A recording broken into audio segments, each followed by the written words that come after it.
दोस्तों finally long weighted Samsung ने अपनी गैलेक्सी S24 सीरीज को लॉन्च कर दिया और हमारे पास 3 नए फ़ोन आए हैं Samsung Galaxy S24, S24 plus और S24 ultra.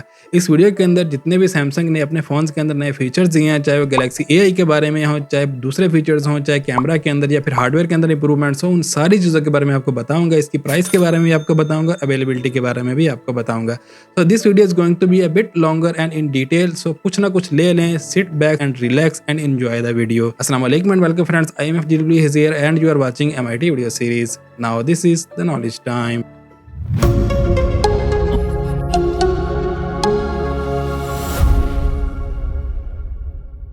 Welcome back friends and you are watching my information and technology video series. तो फ्रेंड वीडियो को शुरू करते हैं और सबसे पहले हम ओवरऑल इसके डिज़ाइन के ऊपर एक नज़र डालते हैं और फिर हम डिटेल में इसके फीचर्स के बारे में बात करेंगे।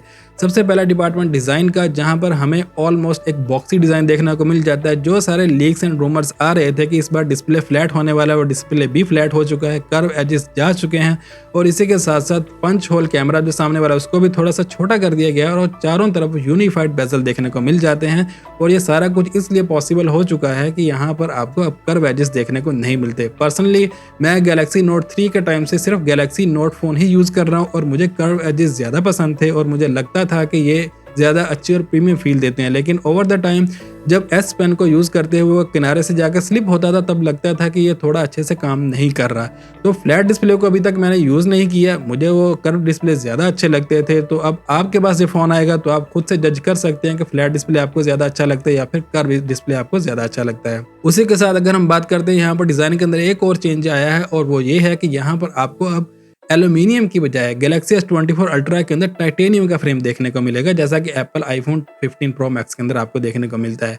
लेकिन अभी इस फोन को काट कर नहीं देखा गया, तो ये नहीं पता कि ऊपर कास्टिंग की गई है या पूरा का पूरा फ्रेम टाइटेनियम का है। एप्पल के टाइम के अंदर तो उसके ऊपर कास्टिंग की गई थी, पूरा फ्रेम एल्यूमिनियम का नहीं था। लेकिन अभी सैमसंग के बारे में इस चीज़ की कोई कंफर्मेशन नहीं है। लेकिन टाइटेनियम का फ्रेम गैलेक्सी S24 अल्ट्रा के अंदर आपको मिलेगा, बाकी दो फोन्स के अंदर आपको नहीं मिलेगा। ये इसका ओवरऑल डिज़ाइन है। अब हम बात करते हैं इसके कैमरा डिपार्टमेंट के अंदर, उसके बाद गूगल सर्च के बारे में यानी कि सर्कल सर्च के बारे में बात करेंगे और फिर गैलेक्सी AI के सारे फीचर्स के बारे में आपको बताऊंगा। तो कैमरा डिपार्टमेंट के अंदर यहाँ पर एक कैमरा के साथ छेड़छाड़ की गई है और बाकी कैमरा ऑलमोस्ट सिमिलर ही है जो आपको गैलेक्सी S23 अल्ट्रा के अंदर देखने को मिलते हैं।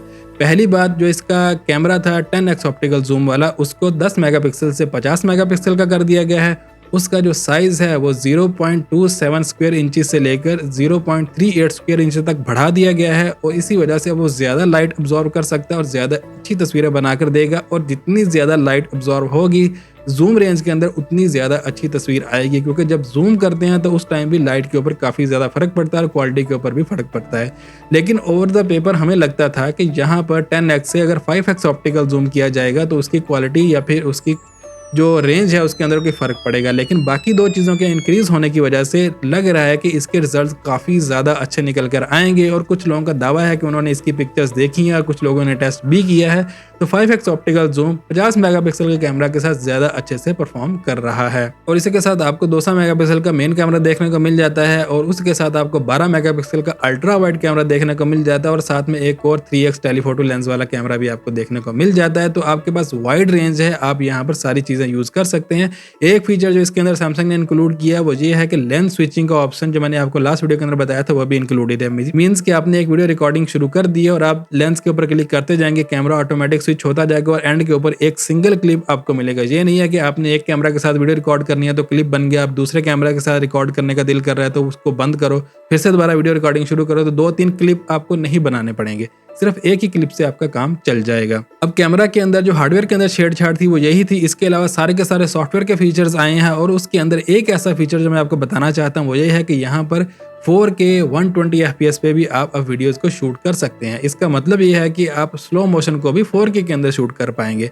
और इसके साथ और फीचर्स भी हैं जो कि गैलेक्सी AI के डिपार्टमेंट के अंदर आते हैं और उसको हम AI के डिपार्टमेंट के अंदर कवर करेंगे जब उस सेक्शन के अंदर पहुंचेंगे। तो कैमरा के अंदर ओवरऑल यही चीज़ें हमारे पास निकल कर आती हैं। एक और फीचर जो कैमरा डिपार्टमेंट के अंदर आया है वो ये है कि सैमसंग अब डायरेक्टली अपनी कैमरा ऐप को या फिर कैमरा की डायरेक्ट एक्सेस को स्नैपचैट और इंस्टाग्राम के साथ उसने प्लज कर दिया है। इंस्टाग्राम और स्नैपचैट के साथ सैमसंग कोलैबोरेशन कर रहा है। और पहले अगर स्क्रीन रिकॉर्डिंग जाती थी इंस्टाग्राम और स्नैपचैट के अंदर, तो अब वो डायरेक्ट कैमरा का एक्चुअल रिजल्ट जाएगा। और जो लोग स्नैपचैट और इंस्टाग्राम यूज़ करते हैं तो वो लोग मेरी बात समझ सकते हैं मैं क्या कहना चाह रहा हूँ। पहले अगर कोई भी सैमसंग के फ़ोन के अंदर हम या किसी एंड्रॉयड फ़ोन के अंदर हम स्नैपचैट का कैमरा ऐप ओपन करके हम या फिर इंस्टाग्राम की कैमरा ऐप ओपन करके हम कोई भी स्टोरी या फिर वीडियो या फिर रील बनाना चाहते थे, तो कैमरा की ऐप के अंदर से जो रिजल्ट आके स्क्रीन पे आ रहा होता था उसका स्क्रीनशॉट वो रिकॉर्ड कर रही होती थी वो ऐप, डायरेक्ट कैमरा को यूज़ नहीं कर रही होती थी, जिसकी वजह से क्वालिटी काफ़ी ज़्यादा लो हो जाती है। लेकिन अब सैमसंग ने इन दोनों ऐप्स के साथ पार्टनरशिप की है और डायरेक्टली इनके कैमरा की एक्सेस इन दोनों ऐप्स को मिल गई है, तो आप अच्छी क्वालिटी की वीडियोस और पिक्चर्स यहाँ पर बना सकते हैं। अभी हम बात करते हैं सर्कल सर्च के बारे में। तो सर्कल सर्च एक ऐसी चीज़ है जो सर्च के ऊपर तो कोई ऐसा इफेक्ट उसका नहीं है, लेकिन सर्च करने के तरीके के ऊपर बहुत ज़्यादा इफेक्ट है। मेनली जो भी आप सर्च करते थे वो टाइप करके या फिर तस्वीर के ऊपर जाकर आप सर्च करते थे, जैसा गूगल इमेज सर्च या फिर गूगल टाइपिंग सर्च वाला सिस्टम है। लेकिन अब सैमसंग ने गूगल के साथ पार्टनरशिप की है और सर्कल सर्च के नाम से एक नया सिस्टम मार्केट के अंदर आया है। और ये है कि अगर आप किसी टेक्स्ट के ऊपर लाइन लगाते हैं या फिर किसी टेक्स्ट के ऊपर सर्कल बनाते हैं और आप इस चीज़ को सर्च करना चाहते हैं, तो अपने होम बटन को थोड़ी देर प्रेस करके रखिए, वो विंडो ओपन हो जाएगी। किसी भी चीज़ के ऊपर सर्च करने के लिए गोल दायरा लगाएं या फिर लाइन लगाएं अगर टेक्स्ट है, या फिर उसके ऊपर आप इस तरह करके कुछ ड्रैग जिग-जैग लाइनें भी लगा सकते हैं, चाहे वो पर्स की तस्वीर हो, चाहे किसी के कपड़ों की तस्वीर हो, किसी के फेस की तस्वीर हो, या फिर किसी भी वीडियो के अंदर कोई भी चीज़ आपको अच्छी लगती है जो आप गूगल पे डायरेक्ट सर्च करना चाहते हैं, तो आप उसके ऊपर सर्कल बनाएं या फिर कोई भी ऐसी चीज़ बनाएं जो सैमसंग आपको बताता है कि ये चीज़ आप कर सकते हैं सर्च करने के लिए। उसके बाद वो चीज़ डायरेक्टली गूगल के ऊपर सर्च हो जाएगी और रिजल्ट आपके सामने शो हो जाएगा। बेसिक इसके पीछे फंक्शन गूगल सर्च का ही है और बेसिक इसके पीछे जो आप पिक्चर्स के ऊपर सर्च कर रहे हैं वो इसके पीछे सारा का सारा फंक्शन है गूगल लेंस का ही है, जो कि हम बहुत सालों से यूज़ करते आ रहे हैं।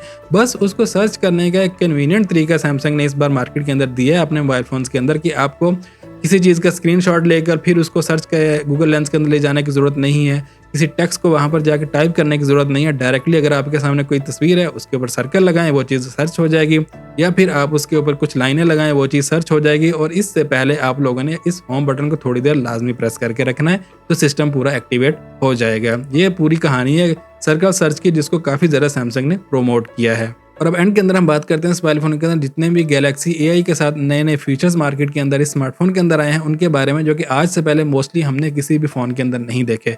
उसके अंदर पहला फीचर है एआई कैमरा फीचर्स, दूसरा फीचर है एआई कॉल ट्रांसलेशन, तीसरा फीचर है एआई फोटो एडिटिंग और चौथा फीचर है वॉइस रिकॉर्डिंग। सबसे पहला अगर हम बात करते हैं एआई कैमरा फीचर्स के अंदर, तो जब आप कोई भी तस्वीर लेने के लिए कैमरा को उस तस्वीर की तरफ या फिर उस सीन की तरफ आप मोड़ देते थे, तो तस्वीर बनाने से पहले ही सैमसंग का अपना काम करना शुरू कर देता था। कितनी कॉन्ट्रास्ट रखनी है, कितना यहाँ पर चीज़ को ब्राइट करना है, कितनी कॉन्ट्रास्ट रेशो रखनी है, कितना अच्छे से आईएसओ वाइट बैलेंस को कंट्रोल करना है। तो पहले कैमरा की ऐप करती थी ऑटोमेटिक मोड के अंदर, अब एआई भी इसके अंदर शामिल हो गया है और जो अच्छे तरीके से आपको अपनी स्क्रीन के ऊपर रिजल्ट दिखा सकता है कि किस तरह का वो रिजल्ट आपको तस्वीर खींचने के बाद ऑलमोस्ट देखने को मिल जाएगा। तो ये एआई के थ्रू किया जा रहा है। दूसरा फीचर इसके अंदर एडिटिंग को लेकर है। अगर आपने कोई तस्वीर बना ली है और आप उसके अंदर कोई चेंजिंग करना चाहते हैं, तो आप वहाँ पर उस एआई की मदद से उसके अंदर चेंज कर सकते हैं। फॉर एग्जांपल एक बंदा बास्केटबॉल खेल रहा है, तो आप उसके ऊपर टैप करके रखें और उसको थोड़ा सा आगे लेकर जाएं, तो पीछे से जो बैकग्राउंड है उसको भी फिल किया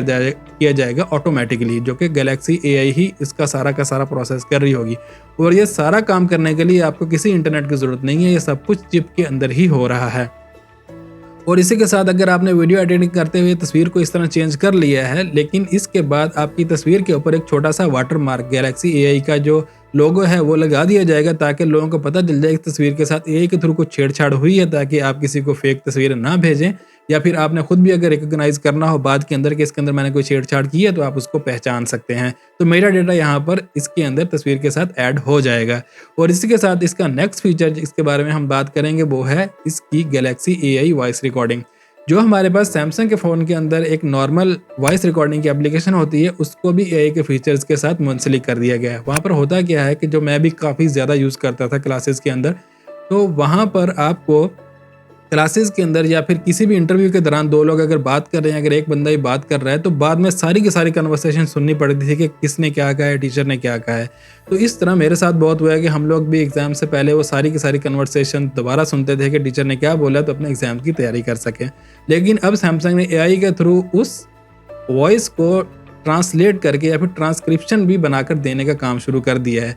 ऑल्दो अगर 2 बंदे बात कर रहे हैं, 3 बंदे बात कर रहे हैं तो उनके बोलने का मतलब उसे पता चल जाता है ये एक बंदा है, ये दूसरा बंदा है, तीसरा बंदा है, तो वो स्पीकर 1, स्पीकर 2, स्पीकर 3 या फिर पर्सन 1, पर्सन 2, पर्सन 3 जिस तरह ट्रांसक्रिप्शन बनाई जाती है उस तरह वो बनाने के काबिल है।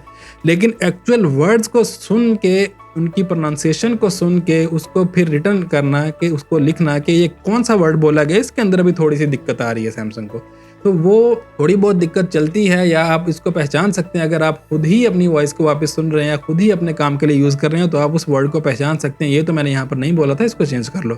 थोड़ी सी इंप्रूवमेंट की ज़रूरत है। लेकिन अब ट्रांसक्रिप्शन वॉइस को लिखी हुई फॉर्म में भी आपको सैमसंग गैलेक्सी की वो वॉइस रिकॉर्डिंग वाली एप्लीकेशन आपको देगी और फिर आप उसको लोगों के साथ शेयर भी कर सकते हैं। तीसरा यहाँ पर फीचर है सैमसंग के इस AI का, वो है ट्रांसलेशन। ये मैंने आपको पहले भी बताया कि अगर आप कॉल पर हैं और दूसरा बंदा चाइनीज़ में बात कर रहा है, आप इंग्लिश में बात कर रहे हैं, तो रियल टाइम में चाइनीज़ लैंग्वेज है वो आपको इंग्लिश में सुनाई देगी और आपकी इंग्लिश लैंग्वेज उसको चाइनीज़ में सुनाई देगी। तो इसके लिए किसी इंटरनेट की ज़रूरत नहीं है, सामने वाले बंदे को सैमसंग का फ़ोन होना ज़रूरी नहीं है, बल्कि आपके फ़ोन में ये सारा कुछ हो रहा होगा और फिर उस बंदे को सुनाई देगा। अब इसके अंदर आपको ओरल फॉर्म के अंदर भी, यानी कि ऑडियो में भी और रिटन फॉर्म के अंदर भी, दोनों तरीके से आपको ट्रांसलेशन देखने को मिलेगी। एक चीज़ जो यहाँ पर थोड़ी सी परेशानकुन है वो ये है कि ये AI मॉडल अभी डिफरेंट लैंग्वेज के या फिर डिफरेंट लोगों के बैकग्राउंड के बारे में या फिर कॉन्टेक्स्ट के बारे में उतना नहीं जानता। तो यूफेमिज्म या फिर इस तरह के वर्ड्स को किस तरह ये AI हैंडल कर पाएगी वो भी हमें टाइम के साथ पता चलेगा। फॉर एग्जांपल अब मेरी डिग्री जो है वो भी लिंग्विस्टिक्स के अंदर है, तो मुझे पता है कि अगर हम किसी चीज़ को ट्रांसलेट करते हैं, अगर कॉन्टेक्स्ट से आउट ऑफ कॉन्टेक्स्ट कोई चीज़ कोट कर दें तो महरम का मुजरम बनने में देर नहीं लगती है। अब गैलेक्सी AI इसको किस तरह से ट्रांसलेट करेगा, वो इस तरह के यूफेमिज्म वर्ड को या फिर कॉन्टेक्स्ट को किस तरह वो एनालाइज करेगा, अभी उसके अंदर इम्प्रूवमेंट की ज़रूरत है। और उसके अंदर 1-2 चीज़ों की ज़रूरत है कि उसको कॉन्टेक्स्ट के बारे में कुछ बताया जाए, कॉन्टेक्स्ट के बारे में कोई चीज़ के बारे में उसको ट्रेन किया जाए और फिर वो बहुत ही अच्छे तरीके से इसको ट्रांसलेट कर पाएगा। लेकिन basic translation, basic communication skills वो इस AI के साथ पूरी की जा रही हैं। और लास्ट फीचर के बारे में अगर हम बात करें तो वो है फ्रेम जनरेशन का फीचर, जो कि मेन फीचर्स है इस गैलेक्सी AI के बारे में। और छोटे छोटे बहुत सारे फीचर्स हैं, लेकिन जो मेन फीचर्स हैं उसके बारे में मैं आपको बता रहा हूँ।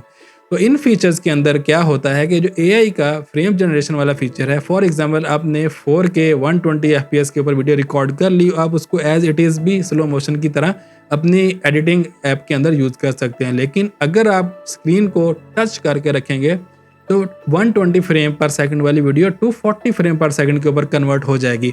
अब जो एक्स्ट्रा 120 फ्रेम है, हर फ्रेम के बाद एक नया फ्रेम, वो AI के थ्रू एक पूरा का पूरा एक नया फ्रेम AI जनरेट कर रही है और आपकी वीडियो को स्लोमो के अंदर कन्वर्ट कर रही है।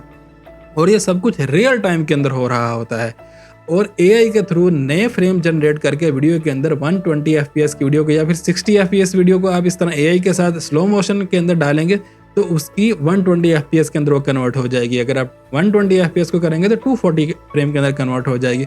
और अगर इसका रिजल्ट अच्छा निकल के आ गया और आपकी 4K 120 FPS की वीडियो को आपने 4K 240 FPS के ऊपर चेंज कर दिया, तो भाई फिर आप सोच सकते हैं कि 4K के अंदर आपको किस तरह के स्लो मोशन का रिजल्ट देखने को मिलेगा और कंटेंट क्रिएटर के लिए एक बहुत ही अच्छी चीज़ साबित होने वाली है। और लास्ट में आपको क्विकली इनकी प्राइस के बारे में बता देता हूँ। गैलेक्सी S24 आपको मिलेगा $799 के अंदर, गैलेक्सी S24 प्लस मिलेगा $999 के अंदर, और इसके बाद गैलेक्सी S24 अल्ट्रा आपको मिलेगा $1299 के अंदर। तो ये इसकी प्राइस हैं। आप अपने हिसाब से स्टोरेज को कन्फिगर कर सकते हैं। अगर आप प्री ऑर्डर करते हैं तो आपको बेसिक प्राइस के अंदर एक स्टेप ऊपर आपको फ्री में मिलेगा जो स्टोरेज है। मतलब आपने 256 GB वाली प्राइस पे की, लेकिन आपको प्री ऑर्डर के अंदर आप 512 तक फ्री में अपग्रेड कर सकते हैं। अगर आपने 512 वाली प्राइस पे की और आप वहाँ पर ऑप्शन सेलेक्ट कर लेते हैं कि मुझे फ्री में अपग्रेड कर दें, तो आप 1 TB के ऊपर फ्री जा सकते हैं। मतलब एक स्टेप ऊपर आप फ्री जा सकते हैं प्री ऑर्डर के अंदर। बाद के अंदर ये ऑप्शन खत्म हो जाएगा।